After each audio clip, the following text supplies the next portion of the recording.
안녕하세요. 최근 베나TV 영상을 무단 복제, 편집, 업로드하는 유튜브 채널이 많이 있습니다. 제작진이 발견하여 저작권 신고를 하면 유튜브에서 채널 폐쇄 조치를 합니다. 영상을 무단 복제, 업로드하는 것은 출연진과 제작진의 노력을 빼앗는 행위이며 불법입니다. 단, 원본 영상 공유하기는 가능합니다. 시청자 여러분, 제작진이 무단 업로드한 영상을 모두 찾기는 어렵습니다. 베나TV 영상이 다른 채널에 업로드된 경우 즉시 댓글, 제작진 이메일로 신고하여 주시기 바랍니다. 그리고 신고해 주셨던 분들 감사합니다. 더불어 후원금, 구독하기, 그리고 광고 시청도 부탁드립니다. 감사합니다.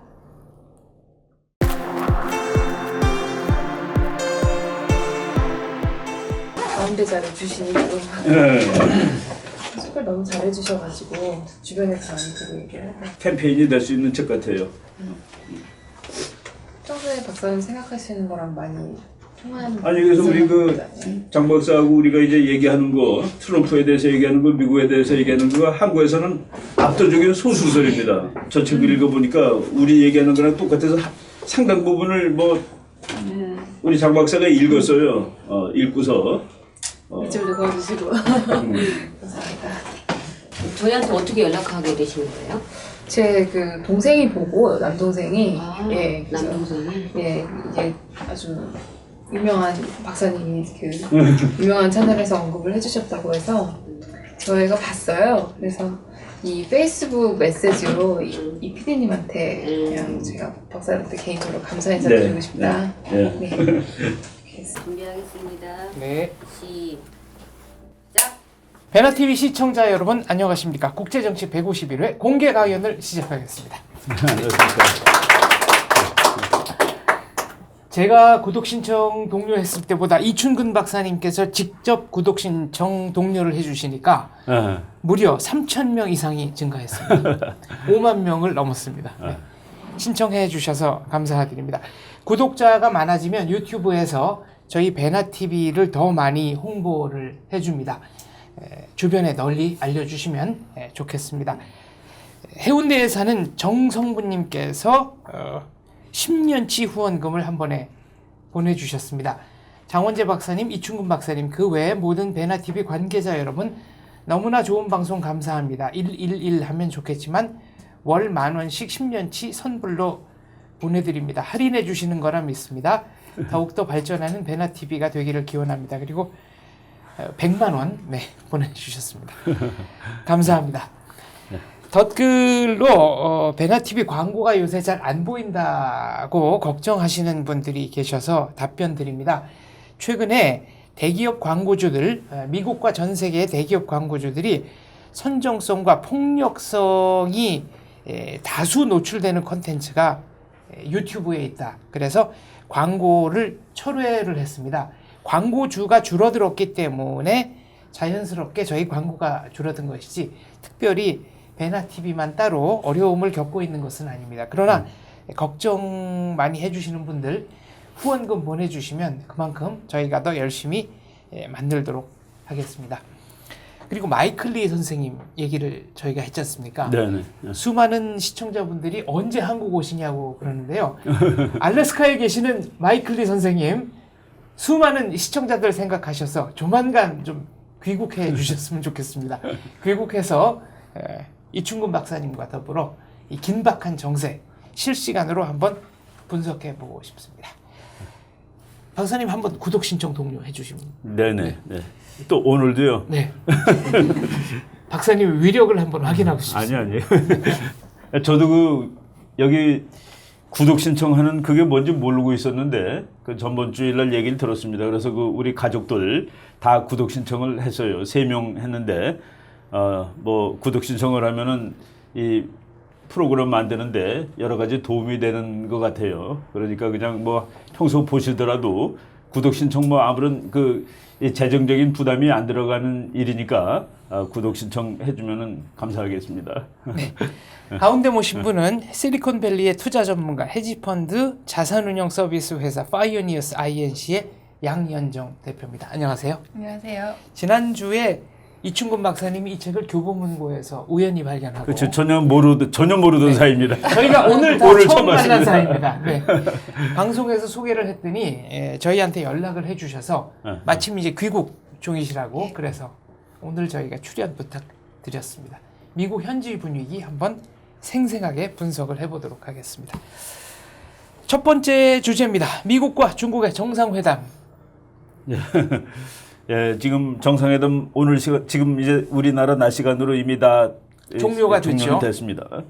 정상회담하는 동안에 아주 그 큰 사건들이 많이 일어났는데 정상회담을 하기 전에도 조금 좀 이렇게 해석을 해야 될 필요가 있는 그런 언급들을 트럼프가 자주 했습니다. 네. 그러니까 4월 6일, 7일이 정상회담인데 미국 시간으로 4월 2일 날 파이낸셜 타임스라는 신문하고 인터뷰를 하는 가운데 북한 핵 문제, 북한 미사일 문제를 해결할 수 있는 그 모든 능력을 들고 있는 나라가 중국인데 중국이 그걸 잘 안 해주고 있다. 그래서 이번에 이제 만나면은 이 중국의 그 무역 문제하고 북한 문제를 하는데 중국한테 그걸 부탁을 하겠다라고 얘기를 하고서 그러놓고 중국이 안 들어주면 혼자 하겠다. 근데 혼자 하는 것도 완전히 할 수 있다라고 얘기를 했습니다.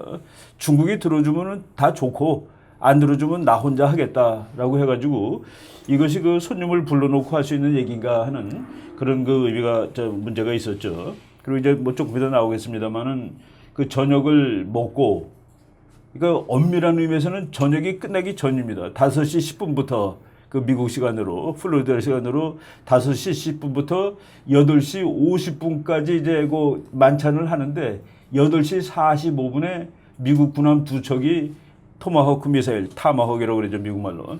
그거를 59발을 발사해가지고 원하던 표적을 그러니까 완전한 성공, complete destruction이라고 얘기가 나올 정도로 완전히 원하던 목표를 초토화시켰다라고 이제 발표를 했죠. 그러니까 이게 그 시간상으로 상당히 그 해석을 요하는 그런 일들이 지금 아주 벌어진 아주 긴박한 한 주였습니다.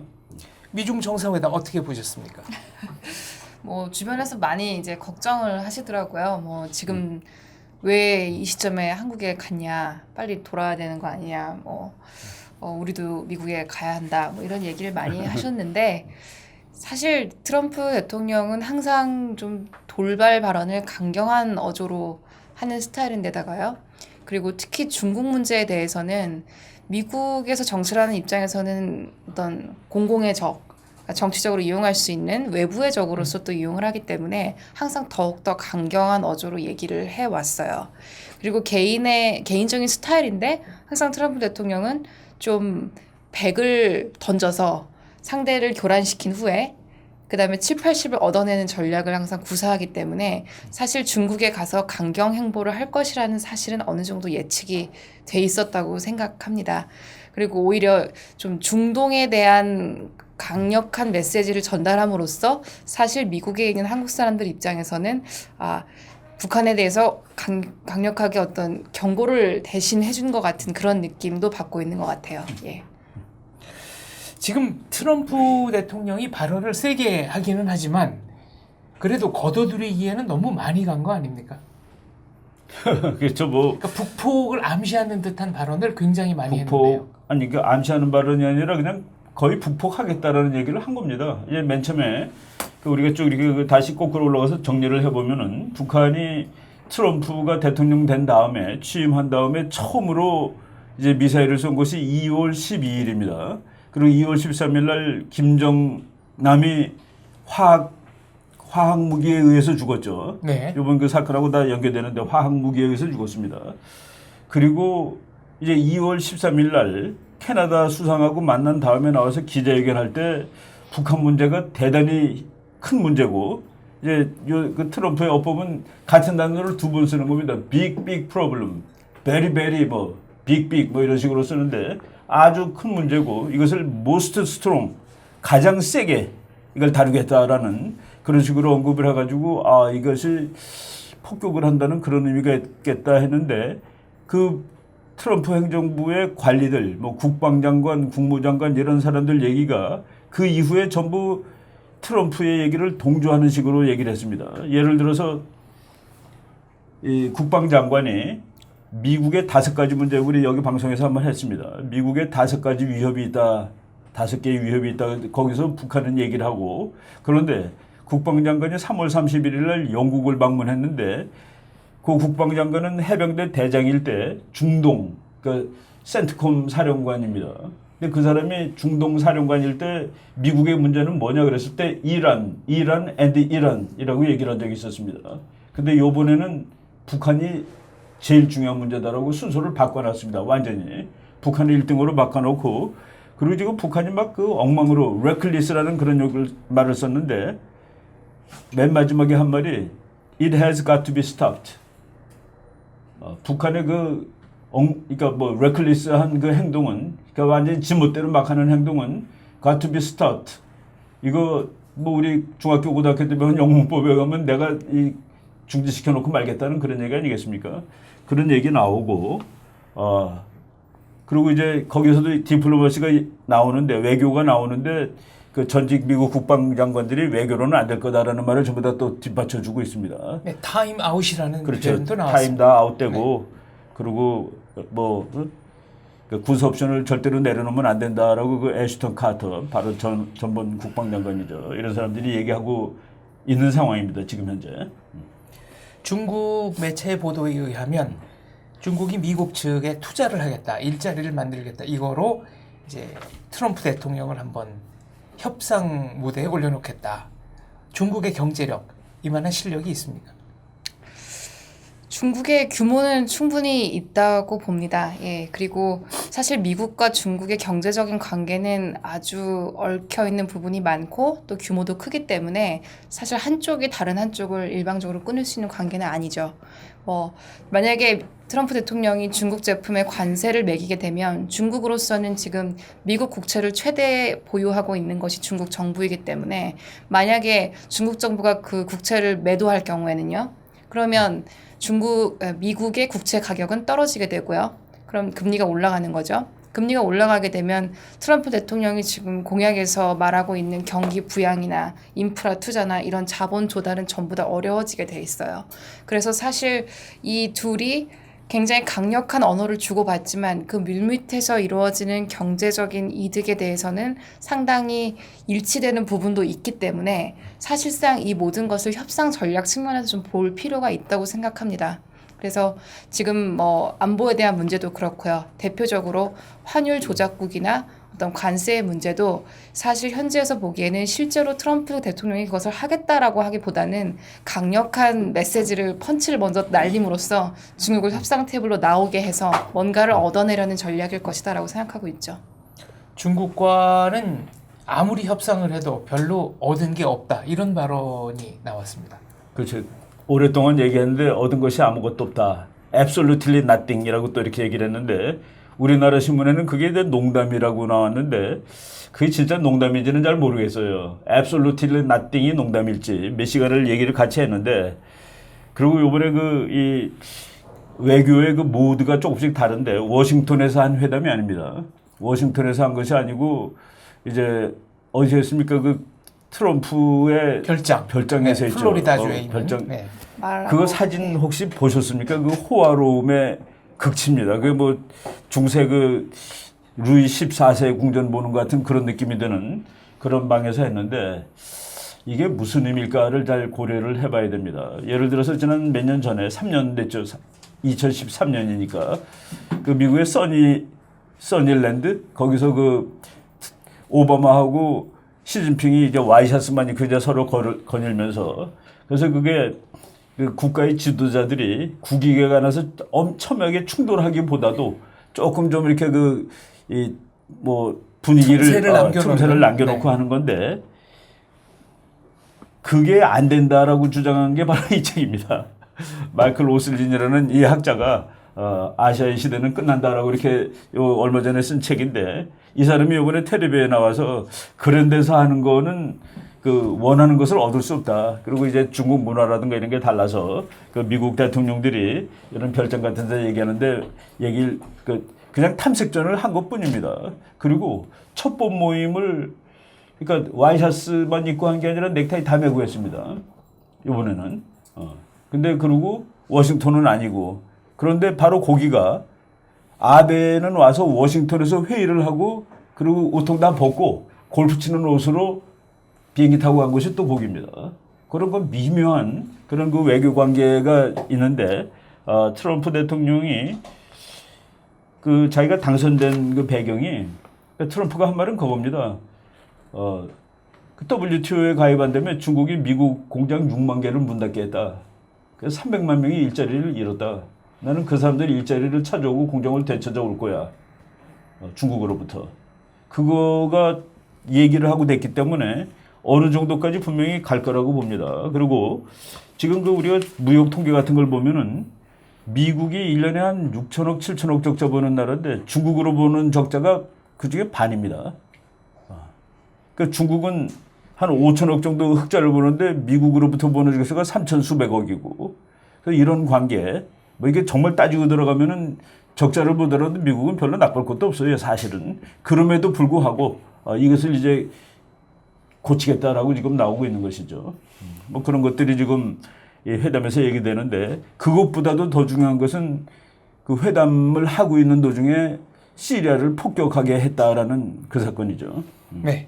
시리아 정부군이 화학무기를 사용한 것에 대해서 트럼프 대통령은 인류의 금도를 넘었다라고 표현했습니다. 그렇죠. 그렇죠. 실제로 폭격을 했습니다. 여기서 중요한 것은 이번에 그 시리아 정부군이 사용한 화학무기가 북한제인지 아닌지는 알 수 없습니다만 몇 년 전에 북한이 시리아로 화학무기를 수출한 것은 사실이라는 점이죠. 그렇죠. 그 중동하고 북한하고는 관계가 밀접합니다. 그래서 이스라엘이 그 북한을 거의 주적으로 삼았죠. 그러니까 이스라엘로 날라오는 미사일이 전부 다 북한제고, 그리고 이란이 쏜 이란과 파키스탄이 사용한 뭐 가우리, 뭐 샤합, 뭐 이런 그 미사일들이 사실은 다 노동입니다. 노동을 걔네들 말로 바꿔놓은 것이죠. 그리고 옛날에 시리아는 미국이 몇 년 전에 이스라엘이 폭격한 적도 있습니다. 그래갖고 북한 과학자가 뭐 10명쯤 죽었다는 그런 뭐 밝혀지지 않은 소리지만은 그 폭격한 것은 사실이고 북한이 거기다 그 핵시설을 만들어주고 있던 것도 다 사실이죠. 그렇기 때문에 북한과 시리아 커넥션이 분명히 있고 이번 사건이 전부 거기에 맞물려서 놀고 있는 사건이라고 보시면 정확합니다. 한간에는 북한에서 일어났던 용천역 폭발 사고. 그것도 이제 이것도 이제 모사드 이스라엘 모사드의 그렇죠. 작품이라는 그렇죠. 얘기가 김정일이 있었습니다. 살했을 때 그걸 죽이려고 했던 거. 시리아 폭격은 어떻게 보셨습니까? 뭐 그 시점에 한 것에 대해서는 당연히 놀랐고요. 하지만 트럼프 대통령의 또 스타일 중에 하나는 방송인의 생활을 굉장히 오래 했었기 때문에 특정 시점에 극적 효과를 연출하는 것에도 상당히 능수능란하거든요. 그래서 그 타임을 전략적으로 맞춘 거에 대해서는 좀 일관된 스타일이 있다. 네, 이 회담이 있을 때 정확히 그 시점에 함으로써 그 같은 액션을 하더라도 상대방에게 주는 그 공포와 충격을 좀 극대화했던 것 같아요. 예. 러시아는 극력 반발하는 모양새를 그렇죠. 취하다가 그렇죠. 또 적극적으로 붙지는 못하는 이런 여기 그 입장을 트럼프가 한 나타냈습니다. 용어들 보면은 이번 그 시리아는 미국의 내셔널 인터레스트가 걸려 있는 것은 사실은 아니에요. 북한에 비하면은. 그리고 시리아가 미국을 직접 위협하는 그러니까 바이탈 인터레스트도 아닙니다. 그래서 트럼프가 이제 그런 스타일이 아니었는데 이번에 트럼프가 한 말 보면은 그 아사드가 초크 아웃 했다고 그랬습니다. 이게 목을 이렇게 눌러 죽이는 거죠. 그리고 helpless men, women and children 꼬마들 그러고서 이제 자기가 그 공격했다라는 말에 even beautiful babies were cruelly murdered. even beautiful babies 그 아주 형용사 재밌게 썼죠. were cruelly murdered in this very barbaric attack. 그리고 그 다음 말이 더 무서워요. No child of God should ever suffer such horror. 그런 공포를 더 이상 겪게 놔둬서는 그러니까 안 no 된다. child of God. 네. 어떤 하느님의 네. 아이들도 이와 같은 그 공포를 겪으면 안 된다. 그래놓고서 이제 그 하기 전에 we ask for God's wisdom. 신의 지혜를 그리고 맨 마지막 말이 God bless America and the entire world. 이거는 부시 대통령이 엄청난 그 기독교 신자인데도 안 쓰던 말입니다. 그리고 트럼프는 내셔널 인터레스트 뿐이지 무슨 뭐 이런 것까지 휴머니타리언 이런 거 야 그런 건 다 필요 없어. 그런 사람인데 이 얘기를 하고서 그리고 공격을 하고 신이여 미국을 축복하소서 그렇죠. 전 세계를 그렇죠. 축복하소서. 그리고 전 세계의 모든 그 시빌라이즈드 월드는 다 나의 행동에 지지를 보내달라는 얘기를 하고 있고 자기를 지지하지 않는다는 거는 시빌라이즈 문명화된 나라가 아니다 아니에요. 이런 뜻입니까? 그러니까 중국에 대해서 트럼프가 한마디도 안 한 게 휴먼 라이트입니다. 오바마나 그 앞에 대통령은 중국 문제 할 때 항상 휴먼 라이트가 같이 나오는데 중국 대통령을 불러다 놓고 주석을 불러다 놓고 휴먼 라이트에 관련된 그 의미로 폭격을 하게 했다. 이게 뭐를 의미하는지. 그러니까 이제 트럼프가 그리고 이제 많은 사람들이 오바마는 그 시리아를 폭격할 수 있는 기회가 사실 몇 년 전에 있었습니다. 화학무기 썼을 때. 그때 이제 그거를 안 한 거예요. 그리고 그 이후에 1,400명이 화학탄에 의해서 죽었습니다. 그리고 지금 심지어 미국은 러시아가 그 화학탄 쏘는데 연계가 돼 있다라고까지 얘기를 하죠. 그리고 우리가 이제 국제정신은 파워폴리틱스라고 그랬는데 오늘 미국 테러 전문가 중에 세버스찬 고르카라는 사람이 있습니다. 세버스찬 고르카. 그 사람이 그 IS랑 어떻게 싸우는가에 관한 책도 한 1, 2년 전에 썼는데 그 사람이 지금 데피티 어시스턴트로 들어가 있습니다. 트럼프에. 그래서 이분이 텔레비에 자주 나오는데 러시아가 지금 다마스커스고 뭐 거기 아주 조그만 보스포러스 나다넬스 해협이라고 아주 조금 거기 막히면은 흑해는 완전히 이거는 바다 못 나오는 곳이죠. 그걸 통해서 군함이 2척 나왔다라고 했는데 그거 미국의 아주 그 대통령이 바로 옆에서 보조하는 사람이 뭐라고 얘기했는지 아십니까? 그거 걔네들이 그냥 그게 이제 뭐랍니까 시간표대로 계획표대로 있는 거예요. 하는데 뭘 하겠어. 우리하고 상대가 안 되는데 그 군함들은. 그게 현실입니다. 그래. 소련 군함이 2척 나왔다 이거예요. 그리고 이번에 그 미사일을 쏜 군함이 미국 군함 2척이거든요. 또 2척 옆으로 온대요. 그 방송에 대해서 그 기자가 물어보니까 오면 뭐 하겠어. 아무것도 할 일 없을 텐데. 그겁니다. 그 파워폴리틱스라고 그러고 내가 러시아는 미국하고는 도무지 게임이 되지 않는 나라라고 얘기를 했죠. 그건 중국도 마찬가지입니다. 사실은. 지금 미국이 그 힘을 그냥 보이는 거죠. 그냥 보이는 겁니다. 그래서 그 러시아가 나온 것을 클래식 쇼맨십. 그는 원래대로 다 그렇게 하는 거야. 작은 나라도 군함 들고 한번 가는 겁니다. 근데 can do no harm to USS. can do no harm. 어떤 어려움, 그러니까 위험이 그러니까 아니다. 위해를 가할 수 없다. 이거죠. 그 배를 가지고 지금 그 미사일 쏜 배, 그 이름이 미사일 쏜 배가 로스라는 배하고 포터라는 배입니다. USS 로스. 그 DDG라는 제목이면 DDG는 그 가이디드 미사일을 단 군함을 DDG라고 부릅니다. 그 DDG 71함 여기서 이제 쐈는데 그리고 로스하고 포터라는 그 옆에 지금 소련이 그 프리기트가 가서 붙는 거예요. 프리기트하고 디스트로이하고는 규모도 상대도 안 됩니다. 사실은 옆에서 보면은 새우하고 뭐 고래는 아니지만은 근데 그게 나가는데 그거는 클래식 쇼맨십에 불과한 거고 그러니까 그 장 박사님 말은 그 얘기 맞는 것이죠. 양 대표가 이번에 낸 책에 보면 트럼프 시대 거대한 부의 파도가 밀려온다. 난 트럼프와 개인적으로 1초도 마주하고 싶지 않아요. 하지만 그가 내 주식 가격을 올려줄 사람이라는 것은 압니다. 예. 그럼 트럼프가 경제력, 군사력으로 일극 체제의 미국을 만드는데 성공할 거란 얘기입니까? 저는 그렇게 생각하고요. 그리고 제가 만나서 이야기하는 많은 학계와 산업계의 미국 현지 전문가들도 동의합니다. 그리고 그분들 중에는 트럼프를 정치적으로 지지하지 않는 사람들조차 그의 경제나 안보 공약의 객관적인 효용성에 대해서는 동의하는 거죠. 근데 앞으로 3년 미국 랠리에 올라타란데 왜 4년 혹은 8년이 아니고 3년입니까? 그 지난 시간에 박사님께서 말씀하신 게 정확한 표현인데요. 제 확신이 100% 있는 것은 3년이고요.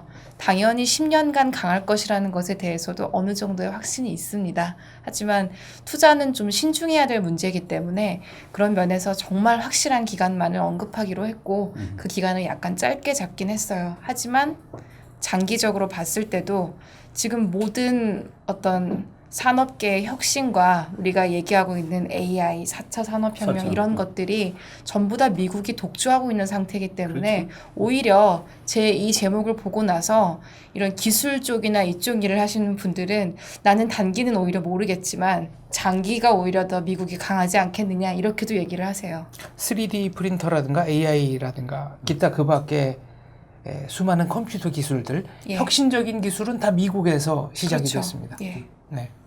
그 왜 다 미국에서 시작됐는지가 궁금해요. 근데 가장 말하자면 모든 혁신에 혁신이. 대한 보상이 확실하기 때문이 아닐까라고 저는 생각합니다. 맞습니다. 자, 그렇다면 북폭 가능성에 대해서는 얼마나 확신하고 계십니까? 확률. 뭐 제가 정치 쪽은 전문가가 아니라서 저는 그냥 트럼프라는 대통령이라는 사람이 이 모든 발언과 어떤 도발의 가능성조차 자신의 계산 아래 두고 있다고 생각하고요. 그런 측면에서 중동이 북한보다는 훨씬 더 위험하다고 보고 중동이? 네. 그렇게 보는 정도의 의견을 취합해서 지금 정리 중에 있습니다. 토요일 오전에 미국에서 보도가 나왔습니다. 미중 정상회담 직전에 미국의 NSC가 트럼프 대통령에게 보고했다고 알려진 내용인데요. 북한 문제를 해결하는 3가지 옵션이 있다. 첫 번째는 김정은 제거, 두 번째는 북핵시설 폭격, 세 번째는 북한 요인 제거. 이 3가지를 다 쓸 수도 있고. 요인 네. 제거. 이런 보도가 공공연하게 언론에 나온다는 게 문제 아니겠습니까? 그렇죠. 흘리는 거죠. 일본 언론에서는 심지어는 북폭이 있다면 4월 26일이나 27일 날짜까지 나왔죠. 네. 날짜까지는 뭐 그런데 근거는 그날이 금음이어서 야간 작전하기가 가장 좋다는 겁니다. 예, 뭐로 할지 지금 뭐 모르고 하여간 할 수 있는 모든 거를 갖다 놓은 거는 사실입니다. 그 예를 들어 유인 암살 중인 그 드론이 와 있고 뭐 토마호크 미사일 지금 쏘는 거나 와 있고 그리고 뭐 군함들 지금 항공모함 다 와 있고 그리고 또 뭐 그 외에 모든 그 미국의 이 어떤 그 행동을 하기 위한 그 전략 자산들이 와 있으니까 이제 시간이 문제인데 요번에 이 시리아를 공격할 때 미국 사람들이 이제 번민한 것을 보면은 이게 이제 미국이 이 일을 하겠다 안 하겠다를 좀 감을 잡을 수가 있는데 번민한 것 중에 하나가 시리아를 미국이 처음으로 공격한 것인데 그 시리아는 그 아사드는 일단 러시아가 지지하는 푸틴이 지지하는 그 정권이거든요. 근데 푸틴이 러시아가 지지하는 정권인데 거기를 공격했다라는 그 얘기하고 그리고 공격하는 과정 중에서 표적을 어디를 공격할까를 고민을 했는데 아사드를 직접 때리는 거는 원래 계획이 없습니다. 지금 현재 아사드를 쫓아내는 건 아니에요. 그래가지고 이 아사드의 공군력을 전부 다 괴멸시키겠다라는 옵션이 하나 있었고 그리고 하나는 지금 오늘 때린데 네. 그리고 하나는 그 화학무기 공장을 폭격하겠다고 그랬는데 이제 오늘 공격한 것이 그 화학무기를 비행기가 와서 투하시킨 겁니다. 그래서 그 비행기가 떠난 비행장을 네. 다 부셔놓은 거예요. 그러니까 이제 그거는 뭐 그 여러 가지 옵션 중에서 제일 약한 거를 한 것이죠. 그런데 거기 나오는 거가 러시아한테 경고하는 거는 그 미국 사람들은 러시아와 시리아 관계를 클라이언트라고 합니다. 클라이언트를 제대로 컨트롤하라라는 그런 의미를 준 거예요. 고객 관리 제대로 하라 이런 고객 뜻이군요. 관리를 제대로 하세요. 네. 라는 그런 얘기인데 이거 중국한테도 직접 그랬습니다. 컨트롤 요어 클라이언트. 고객을 잘 관리하고 그리고 그 고객이 나쁜 짓 한 것을 디펜드 방어해라고 방어해 주려고 노력하지 말라. 그거는 시진핑한테 직접 한 말이죠, 사실은. 그래서 이 해설하는 사람들이 뭐 다 공동으로 일치하는 거가 일단은 그 첫 번째 목적 화학무기의 확산은 그 미국의 국가안보에 나쁘다, 세계에도 나쁘고 두 번째 러시아 조심해라, 세 번째 중국도 좀 협력해라라는 그런 의미를 줬다라고. 이건 내 얘기가 아니라 그 주디스 밀러라는 아주 그 기자 그분이 이렇게 해석을 하더라고요. 미국 대통령의 이런 언행이 중국에 어느 정도 위협이 될 거라고 보십니까? 경제적인 측면만 놓고 말씀해 주셔도 좋습니다. 지금 이 안보에 대한 어떤 언행이요. 그렇죠. 중국을 견제하는 듯한 언행이 이어지고 있지 않습니까? 사실 그러니까 미국의 굉장히 서부 쪽에는 중국인들도 많이 살고요. 또 저도 개인적으로 중국에 이제 머물면서 뭐 관찰을 한 적이 있는데 제가 책에도 언급을 했었는데 중국 사람들은 오히려 이런 미국의 강경 발언에 대해서 약간 좀 쿨하게 넘기는 면이 있습니다. 왜냐하면 본인들도 좀 막말을 하는 스타일인데다가 그냥 좀 그래 뭐 이렇게 말하면 우리도 그냥 받아치면 그만이고 이런 우리도 강대국이니까 저렇게 나면 우리도 그냥 카운터를 날리지 뭐 이런 식으로 생각하는 면도 있어요. 그래서 이 말 자체에 대해서 중국 사람들이 큰 위협을 느끼거나 뭐 그런 가능성은 사실 저는 그렇게 크게 보지는 않습니다. 하지만 이런 실제로 행동에 나설 경우에 또 북한 문제와 연관될 네. 경우에는 중국도 좀 생각을 다르게 할 수 있겠죠. 실제로 예. 북폭이 일어난다면 네. 그때는 바뀔 수도 있다 이런 말씀이신가요? 그 영역도 또 저의 전문 분야는 아니지만 네. 중국 사람들의 평소의 그 말투나 언행으로 미루어 봤을 때는 중국 투자자들의 이 저한테 하는 피드백이나요. 변방의 국가라는 식의 얘기를 항상 하는 것 같아요. 북한이? 예, 북한이. 북한 말고 다른 어떤 뭐 남중국해에 있는 다른 베트남이나 영토 분쟁이라든지 이런 문제에 대해서 중국인들은 스스로를 굉장히 중심에 있는 큰 나라라고 생각하기 중화. 때문에 예, 중화 사상이라고 하죠. 그게 있어서 예, 얼마나 그걸 심각하게 본인의 그 이득처럼 받아들일지는 저는 좀 신중해야 될 것 같아요. 예. 미디어 공부하시는 분들은 MBC 앵커가 한국에 와서 현지 방송하고 있는 것 이것이 매우 의미심장하다 이렇게 분석을 하더군요. 레스트 홀츠라고 그 사람이 이제 트럼프 그 대통령 선거할 때 두 번째가 세 번째 디베이트 사회자예요. 근데 이제 평가를 받기는 힐러리에 너무 끼울어서 해갖고 2대1로 트럼프가 싸웠다라는 그 앵커맨인데 그 사람이 방송 이틀치를 오산에 와서 했습니다. 네. 그래서 첫 번째 그 4월 4일이죠. 4월 4일, 4월 5일, 3일인가 4일인가 하여간 미국하고 한국하고 날짜가 하나 틀려서 자꾸 헷갈리는데 그 첫날은 아예 그 오산에서 첫 꼭지가 한국 뉴스고 마지막이 또 한국 뉴스였습니다. 그 둘째 날도 그 아예 오산에 서서 그 A10이라는 비행기 앞에 서서 방송을 하더라고요. 그리고 심지어는 전투기가 활주로를 따라 이륙하는 거를 자기 차로 그게 뒤따라가면서 그렇죠. 그게 이제 U2기라는 비행기인데 그 U2는 뭡니까? 이제 아예 그냥 그 정보 수집하는 비행기죠. 그것이 오산에서 휘장고 떴다 내렸다 하는데 그거 뜨는 거를 그 자동차로 거의 뭐 시속 100km 이상으로 따라가면서 그 이제 카메라로 잡은 거가 나오더라고요. 종군 기자라는 거 아시죠? 종군 기자. 그 많은 사람들이 저거 종군 기자인가라고 생각할 정도로 지금 뭐 미국에서는 심각하게 상황을 보고 있는 건 틀림없습니다. 미국이 북한 영변 핵시설 폭격을 거의 하려고 했던 1994년에도 미국 현지 그 앵커, 유력 앵커가 한국에 와서 방송을 한 적이 있습니다. 그렇죠. 그 미국 94년하고 지금은 이제 상황이 많이 다른 것이 94년은 북한 핵 위협은 미국 본토에 대한 위협은 아니었습니다.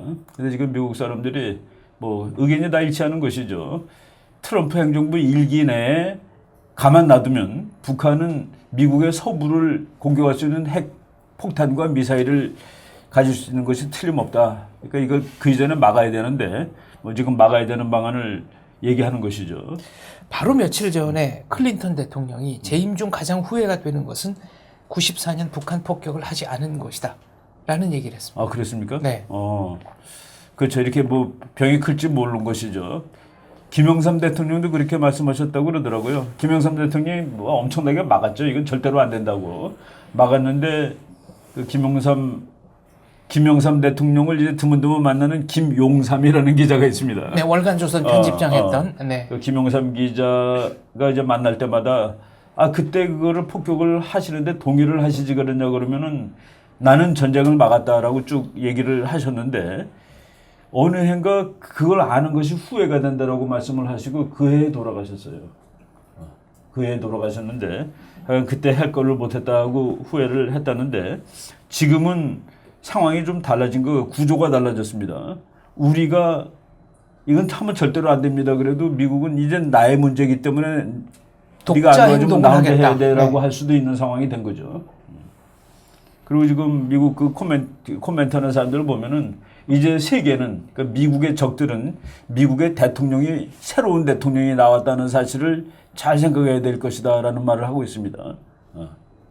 독자 행동이라는 표현을 어떻게 해석을 하면 좋겠습니까? 트럼프 대통령의 독자 행동이요. 네. 사실 트럼프 대통령의 모든 행동은 거의 독자 행동이기 때문에요. 분야에 관계없이 뭐 이 분야에 대해서만 특별히 한 내용은 아니라고 생각합니다. 네.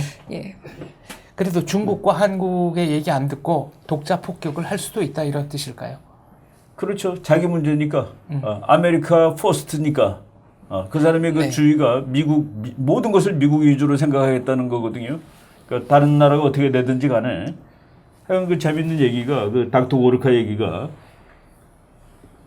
지금 트럼프가 시리아를 공격한 것은 프루프 증명이라는 거예요. That United States has a new president.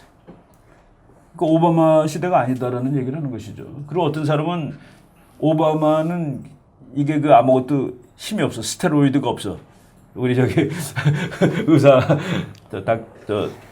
네. 아주 훌륭하신 의사 선생님인데 하여간 오바마가 없는 거를 트럼프는 가지고 있다는 그런 얘기죠. 오바마가 8년 동안 못한 거를 이 사람은 몇 주 만에 했다라고 얘기도 하고. 물론 한국 언론의 경우 대선이 있기 때문에 보도의 비중이 이제 대통령 선거 쪽으로 쏠릴 수밖에 없다는 사정이 있습니다만 외국 언론이 바라보는 시각과 한국 언론이 바라보는 시각 위기도의 차이 분명히 있는 것 같습니다. 그렇죠. 지금 우리나라 사람들이 북한 핵 문제를 우리 문제라고 아니라고 생각하는 사람들이 많아요. 북한 핵은 우리랑 싸우기 위한 것이 아니다라고 생각하는 사람이 많은데 그 핵 전략의 기본은 북한이 미국까지 가는 핵폭탄을 만드는 이유는 미국하고 싸우지 않기 위해서입니다. 그걸 우리가 자꾸 거꾸로 하는데 미국하고 싸우려고 미국까지 가는 핵무기를 만드는 게 아니에요. 오로지 한국하고만 싸워야 되는데 북한은 지금 미국 때문에 한국하고만 싸울 수가 없는 거예요. 미국이 달겨드니까. 그런데 미국까지 가는 핵을 만드는 날 미국은 한국 문제를 자기 일처럼 도와줄 수 없게 됩니다. 왜? 그렇게 도와주다가는 로스앤젤레스나 샌프란시스코가 북한 핵폭탄 맞을 가능성이 있는 거거든요. 그래서 그건 김정일이도 얘기를 했고 김정일이가 그랬습니다. 자기 아버지 살아있을 때예요. 우리 그 아버지가 살아있는 동안에 조국 통일을 이룩하기 위해서는 빨리 미국까지 가는 핵폭탄을 개발해야 돼. 그러니까 미국의 손을 묶어놓겠다는 그런 얘기입니다. 그래서 북한이 미국까지 가는 걸 만드는 거예요. 그런데 미국까지 가지 못하는 핵폭탄은 북한한테는 아무 쓸모가 없습니다. 왜? 미국이 동맹으로 있는 한 한국에. 그거는 뭐 언제든지 북한을 막을 수 있는 것이죠. 북한의 행동을. 그래서 미국이 한국을 도와주지 못하게 하는 가장 최선의 방법이 미국까지 가는 북한의 핵폭탄인데 지금 그거를 만들다 보니까 미국이 본인에 대한 위협으로 생각하고서 대처하기 시작했다는 그 얘기입니다. 그건 김정은한테도 참 딜레마예요. 미국까지 가는 폭탄이 없으면은 한국만 죽이는 거는 아무짝에도 못 쓰고 미국까지 가는 걸 만들다 보니까 미국이 가만 안 있고 이겁니다. 저는 이 책을 잠깐 보면서 네. 이 책의 문제의식이 이런 게 아닐까 하고 생각한 점이 있습니다. 한국 사람들이 국제 정치뿐 아니라 국제 경제에 대해서도 상대적으로 무관심하다는 얘기를 이 책은 하고 있구나. 이런 인상을 받았습니다. 맞습니다. 예. 그리고 관심이 아예 없다기보다는요. 어떤 냉정한 시각. 예. 지금 그때 지난 시간에 박사님이 언급을 해주셨는데 트럼프에 대한 비호감도가 가장 높은 나라가 한국이죠. 그래서 트럼프 대통령의 미국이 불안하고 뭔가 잘못될 것 같다는 탄핵받는다고 나오고. 예, 탄핵은 근데 법을 위반해야 받는 거지 그치. 사람들이 싫어한다고 탄핵을 받는 건 아니니까요. 그렇죠. 트럼프 대통령이 법을 어긴 것은 사실 하나도 없죠. 오히려 극단적인 공약들을 남발했지만 당선을 위해서 지금은 상당히 실용적인 행보를 하고 있고요. 또 이 실행의 측면에서 전략적으로 돌발 강경 발언이라든지 약간은 유치한 레토릭이 나오기도 합니다. 하지만 그 결과가 경제적 측면에서 어떨 것인가는 별개의 문제로 봐야 되고요.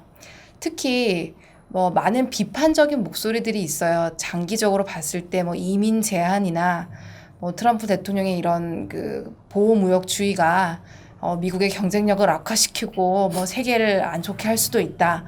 모든 건 그럴 가능성은 있죠. 하지만 한국 사람들 입장에서 그거는 미국 사람들이 10년 후에 자기 미래를 걱정할 때 생각해야 될 부분이지 지금 우리가 당면한 어떤 주식시장의 행보 아니면 한국 경제에 대한 영향에 있어서는 약간 현재 지금 있는 정보를 토대로 그냥 객관적으로 보면 좋을 것 같아요. 예. 말을 바꾸면 꼭 봐야 할 것은 안 보고 보고 싶은 것만 보는 그렇습니다. 경향이 있다 이런 얘기로군요. 예. 맞아요. 자기가 틀리게 분석한 거는 결과가 다르면은 받아들이고 그거를 억셉트해야 되는 받아들이고 그리고 이제 다시 생각을 해야 되는데 저쪽을 비난하는 겁니다. 저게 정상이 아니라고 얘기를 하는 거예요. 자기가 틀렸다고 얘기하는 대신에 학자들도 그런 경향이 많습니다. 그 어떤 사례가 자기 이론에 안 맞으면은 그거는 예외라고 얘기를 하는 거예요. 네. 예외적인 사례라고. 근데 그렇지 않죠. 자기가 내 이론이 이걸 설명 못했다라는 것을 허심탄회하게 받아들여야 됩니다. 네. 저 책이 그런 면에서 아주 한국 사람들이 미국을 보는 입장에 많은 경종을 울리고 있는 것 같아요. 객관적으로 냉정한 시선을 유지하자 이런 얘기입니다. 맞습니다. 모 민간 연구소의 연구원이 이춘근 박사님께 따로 질문지를 보냈습니다. 그 질문 여쭤보겠습니다.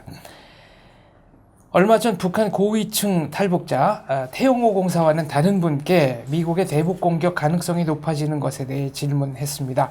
그분의 대답이 이렇더군요.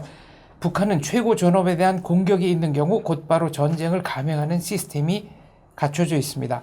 북한의 핵 개발이 완료됐기 때문에 미국의 공격이 있을 경우 핵전쟁은 불가피하고 이때 미국은 대한민국 주둔 미군, 오키나와 주둔 미군, 괌 주둔 미군의 희생을 감수해야 합니다. 기업가인 트럼프 대통령이 이런 선택을 할 수는 없을 것이고 북미 관계는 강대강으로 극단을 치닫다가 결국은 타협을 하게 될 것으로 보입니다. 북한 고위층의 견해입니다. 북한 고위층이 얘기인데 거기 그 몇 가지 언급이 그 정치학적으로 틀립니다. 예를 들어서 북한이 김정은이가 위해를 당할 경우에 온 북한이 김정은이를 옹위하기 위해서 미국하고 싸움을 한다. 그 정도로 타이트하게 지휘가 되는 체제면 핵무기가 필요 없습니다. 그러면 개방해도 돼요. 그러니까 김정은이 하나를 살리기 위해서 북한이 다 뭉치는 나라라면 개방하면 다 살 수 있습니다. 지금 김정은이나 김정일이 개방 못하는 거는 개방할 경우에 국민들이 너가 우리를 속였어 라고 하고 등 돌리고 자기가 쫓겨나기 때문에 못하는 것이죠. 이 정도라면은 핵을 안 만들고 개방하면 됩니다. 그리고 내가 아직까지 틀렸어. 아직까지 우리 체제가 제일 좋은 건 줄 알았는데 이게 아니라 자유주의, 자본주의. 그 중국도 했는데 우리도 문 열어야지 다 살 것 같아. 예, 바로 북한은 그거가 안 되기 때문에 문 닫고 핵을 만드는 겁니다. 그러니까 논리적으로 그게 말이 맞지 않고 그리고 강대강으로 간다고 그러는데 미국하고 북한이 어떻게 강대강이 되는 겁니까? 그거는 파워 폴리틱스의 ABC를 어기는 말이죠. 그리고 그렇기 때문에 타협을 할 거다. 그거는 이제 저는 그 언급 자체가 뭐 북한에서 이제 오래 산 사람이라 할지라도 그거는 이 분석 틀로서 조금 좀 앞뒤가 안 맞는 것 같은 생각이 들었습니다. 북한의 내재적 기준을 적용하는 것이지 그렇죠. 객관적 기준이 아니다 이런 김정은이가 말씀이시군요. 조금이라도 위해를 입으면 북한이 전체가 뭉친다. 그럴 정도로 김정은이 국민을 꽉 틀어주고 있다 그러면은 우리 아버지 할아버지가 잘못해서 문을 닫고 있어야 되는데 나는 열겠어 할 수 있어야 되죠. 양 대표께서는 이 문제에 대해서 언급하실 만한 내용이 있습니다. 예, 전 박사님의 그 북한과 미국이 강대강이 아니라는 점에 대해서는 굉장히 동의합니다. 사실 미국과 중국도 G2라고 언급하는 곳도 별로 없고요. 미국의 입장에서는 본인들이 유일무이한 최강대국이라고 믿고 실제 여러 지표들이 그렇지 중국도 군사력이나 경제력이 최근에 많이 강화되고 있지만 아직 미국과 대적하기에는 G2라고 얘기하기 힘들죠. G2라고 얘기하기 힘든 수준이라고 생각합니다. 어느 정도로 봐야 될까요? 공력차가 7대1, 뭐 12대1, 뭐 여러 견해가 있습니다만. 내가 그냥 통계 몇 가지 그 숫자를 써놓은 것만 가르쳐 드리면은 그 미국의 그 마이클 오한론이라는 약간 그 민주당 계열의 학자예요. 그 사람 책 뭐 나온 지 한 2, 3년 됐습니다. 미국은 동맹국을 제외할 경우 두 번째로 강한 나라보다 10배 강하다. 동맹국을 제외할 경우 미국은 동맹이 45개국 있는 걸로 되어 있습니다. 뭐 일본, 영국, 프랑스 이런 그리고 이제 그게 이제 총 국력이죠. 그 다음에 이제 GDP는 지금 미국이 18조, 중국이 한 11조 대, 그 정도 되고 개인 소득은 미국이 8배 셉니다. 그런데 개인 소득도 중요하지만은 개인 소비가 더 중요해요. 우리가 돈을 벌어도 그 돈이 도무지 쓸 수가 없는 돈이면 그냥 가난하게 살잖아요, 그죠? 제가 그 며칠 전에 뭐 이렇게 논문 쓰다가 찾은 자료인데 미국 사람들은 1년에 평균, 하루에 평균 97달러를 씁니다. 1일 평균. 미국 사람들 3억 1천만이 쓰는 돈을 다 나누면 하루에 97달러, 10만 원이 넘어요. 중국은 7달러입니다. 그거는 15분의 1 정도밖에 안 되는 거예요. 14분의 1 정도 되나? 예.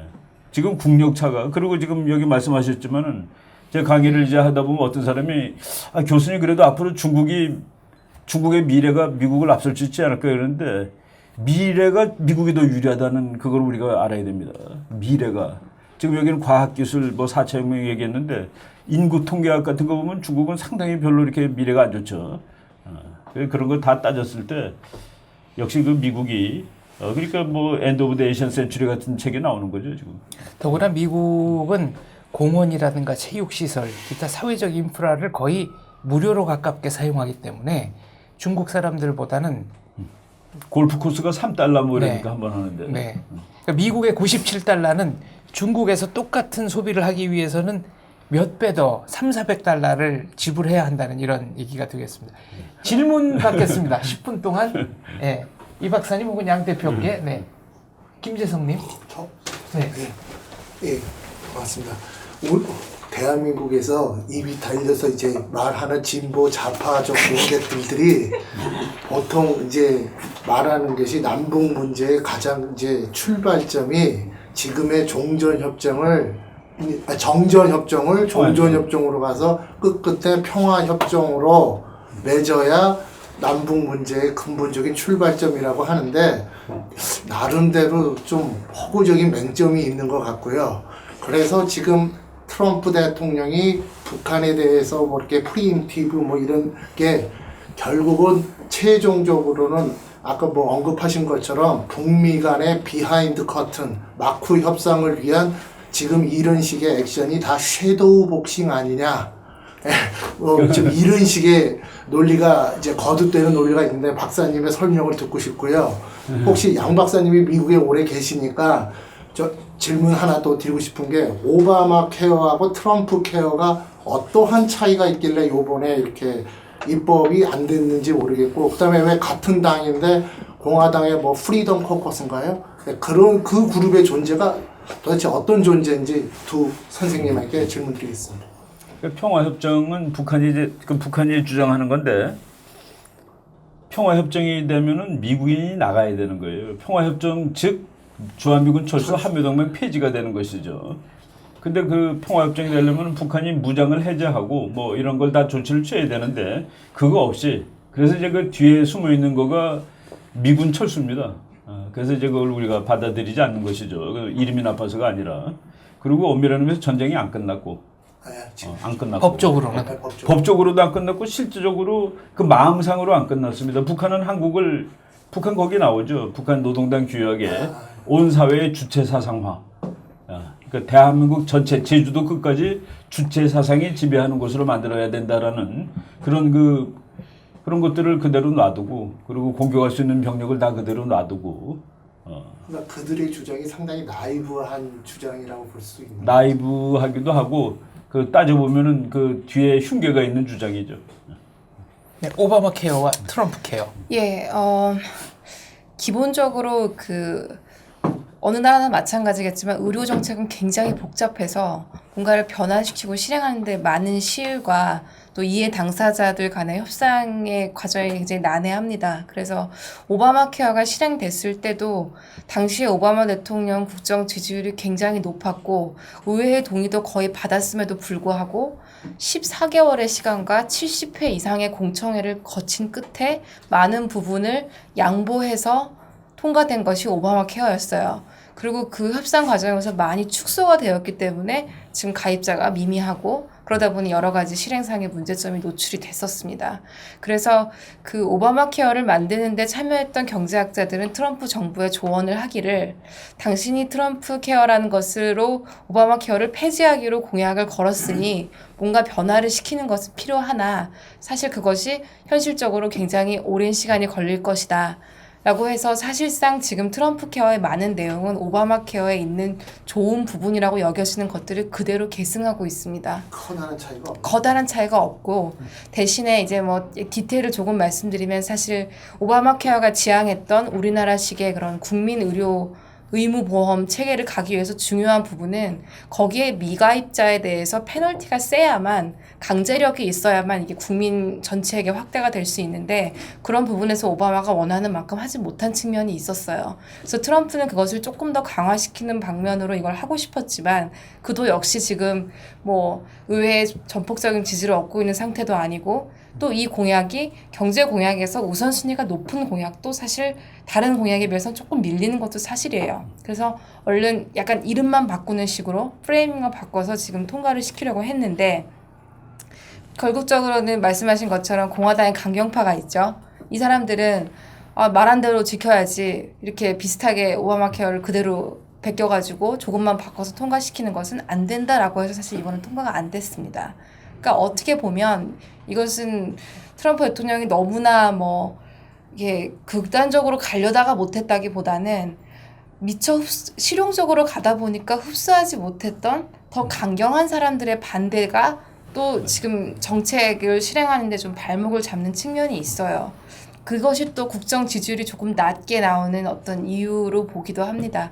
양쪽을 다 약간 잃어버리고 있는 거죠. 그렇죠. 좀 실용 노선을 가다 보니까. 네, 미국 현지에 있는 제 친구, 바로 요 일을 하는 친구의 코멘트 제가 소개하겠습니다. 미국에서는 전원이 강제로 가입을 해야 한다는 점 때문에 반발하는 시민들이 있다. 그리고 두 번째는 전원 가입, 전 국민 가입 이전에 3년 정도의 유예 기간을 뒀는데 이 3년 동안에 가입한 분들은 상대적으로 돈은 적게 내고 의료비 혜택은 많이 받는 분들이 가입을 한 겁니다. 그래서 지난 3년간의 데이터를 근거로 의료비 산정을 하다 보니까 돈은 많이 내고 의료 혜택은 못 받는 분들의 부담이 상대적으로 훨씬 늘어났기 때문에 이런 분들은 그러면 이게 민간보험에 비해서 나은 점이 하나도 없지 않느냐. 더구나 강제고 그런 면의 반발이 적지 않다. 그러니까 지금 대통령 선거 때 트럼프 후보를 찍었던 백인 저소득층인가요? 거기가 오히려 요 부분에 대해서는 오히려 혜택보다는 데미지가 더 크다라는 분석인데 맞는 겁니까? 그럴 수 있습니다. 예, 그래서 그 부분이 일단 오바마 케어 자체가 성공한 정책은 아니었고요. 뭔가 수정하거나 폐기하거나 수정과 폐기 여러 가지 대안들이 지금 나와 있고 사실상 방향이 결정되지 않은 상태에서 약간 지금 트럼프 대통령 정부도 행정부가 입법이나 이런 경험이 좀 없죠. 국정을 추진해본 경험이 없어서 이 협상 과정이나 이런 데서 조금 좀 잡음이 있었고 매끄럽지 못한 처리가 되었다라는 정도로 해석하는 게 맞을 것 같아요. 프리덤 코커스 다음 분 질문. 다음 분에게 일단 질문권을 드리겠습니다. 김대희님. 네. 양 대표님께 질문을 좀 드리고 싶습니다. 아까 미국의 1급 체제는 계속 갈 거라고 말씀하셨지만 경제적으로 말씀을 하셨습니다. 근데 요즘에 여러 가지 읽고 있는 책들을 보면 중국의 경제 위기에 대해서 우려하는 사람들이 상당히 많이 있습니다. 그렇다면 미국이 1급 체제로 간다면은 결국에는 그 중국에 몰리던 투자가 결국엔 빠져나가게 되고 그럼 중국은 지금 가뜩이나 경제가 어려운 상황에서 그런 상황이 되면 그런 금융위기라든가 경제위기를 가속화시키는 게 아닌가라고 생각하고 제가 그 최윤식 박사님이 쓰는 대담한 미래 그 책을 봤습니다. 그 책에서 보시면은 그 공격은 미국의 그 금리 인상과 헤지펀드 그리고 한머니의 공격 그렇게 시작될 것이고 그때 중국은 폭삭 주저앉을 수 있다고 해서 이 의견에 동의하시는지 제가 그걸 여쭤보고 싶습니다. 네, 책을 쓰신다면 자, 앞으로 3년 중국 경제에 요기를 뭐라고 붙이시겠습니까? 내려타라. 빨리 내려와라. 뭐 그렇게 네. 뭐 좀 약간 농담이었고요. 그 연착륙이라고 하죠. 그러니까 급락 가능성이 많지 않지만 잠재적인 위험 요인은 충분한 상태로 봅니다. 예, 그래서 말씀하신 것처럼 지금 중국을 벗어나려는 투자 자금들이 많이 있어요. 예, 며칠 전 뉴스를 보면 중국 정부는 지금 외화 유출을 막기 위해서 여러 가지 조치들을 취하고 있습니다. 그 중에 한 예가 지금 개인당 그 외화로 유출할 수 있는 금액을 기존에 5만 달러로 중국 정부가 하다가 최근에 그걸 1만 달러로 축소시켰어요. 그만큼 중국에 있는 개인과 기관 투자자들이 자금을 중국에서 빼서 미국 등 선진국으로 투자하려는 추세가 수년간 계속되어 왔고요. 그게 전 세계 부동산 가격을 올린 큰 요인입니다. 그리고 그것 때문에 위안화 약세가 되었고 위안화가 약세로 가면서 미국이 금리 인상을 시작하면 사실 경제 논리로 인해서 금리가 높은 나라의 통화가 더 절상되는 압력의 이중고를 지금 겪고 있기 때문에 중국으로서는 이도저도 못하는 그런 사태예요. 그리고 거기에 더불어서 굉장히 중국의 민간이나 공기업들의 부채 상황도 심각합니다. 외화 부채가 굉장히 심각해서 그 현지의 미국의 투자 전문가들은 트리거링 포인트라고 하죠. 그것을 어떻게 생각하냐면 위안화가 추가적인 약세로 가서 그 중국 기업들의 민간 부채가 감당할 수 없는 수준이 될 때가 경제가 심각한 문제에 처하게 될 상황이다 이렇게 봐요.